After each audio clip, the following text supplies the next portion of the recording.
News now on news as search warrant documents have been released by Whitman County about what law enforcement took from the Moscow murder suspect Bryan Kohberger's Pullman apartment near the WSU campus. Now, this was released by the court and it was served by WSU police in that area and released by the Superior Court. An additional warrant was also served at Kohberger's WSU office, but the information in that has not yet been released. They filed this search warrant looking for what they say was blood, skin cells, hair, or knives, anything that could have DNA on it from the crime scene.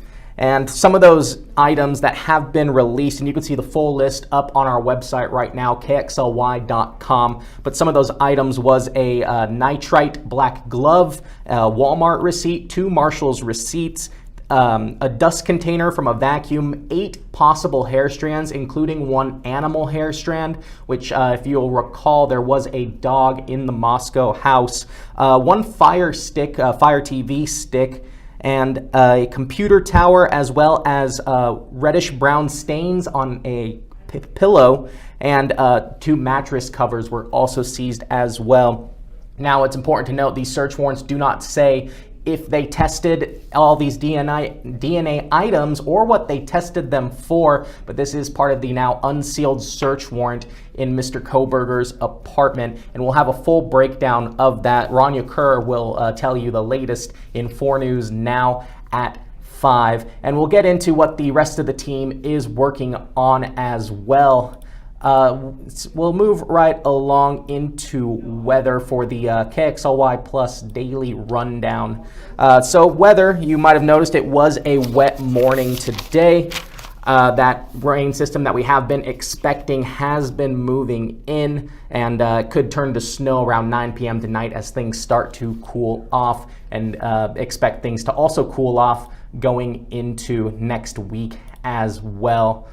Some of the things that our team is working on is the boil water alert out in Lewiston. Residents in Lewiston are without drinking water today after a reservoir failure in that area, the population of about 34,000. And there is a boil water notice until further notice.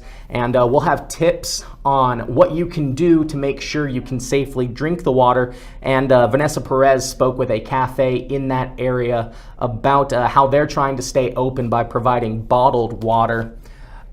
There's also a story in the northern Idaho area. It's going to be about these 18 dumped dogs that were located. They were malnourished, in obvious poor health in the northern Idaho area. It's believed by law enforcement to be possibly 1 suspect involved, and Bonner County Sheriff's Office is investigating that. Some people believe there's as many as 50 dogs connected to this 1 suspect, but police would not say if that is the case right now. So Bronte Sorotsky is in the area speaking with shelters and rescues about this influx that they're going to get and what can be done to save that. Emily Bloom is taking a look at legislation in the state of Washington. Proposed SB 5202 is looking to free up about $4 billion authorized by the State Finance Committee, and we'll look at what that homeless funds will go to and the impacts that it could have to Camp Hope as well as the larger homeless community. Peter Choi, in kind of the spirit of the University of Idaho murders, he's looking at stalking awareness, as this month is National Stalking Awareness Month. So he's going to be talking with Spokane police about prevention tips and at what point in a stalking case do they intervene. In addition, he's going to be talking to a survivor from Stand Up Resources about what can be done and what resources are available to possible stalking victims. And again, we'll have all those stories and more coming up at 4 News Now at 5 p.m. But for now, live in the KXLY Plus Digital News Center, Rob King, 4 News Now.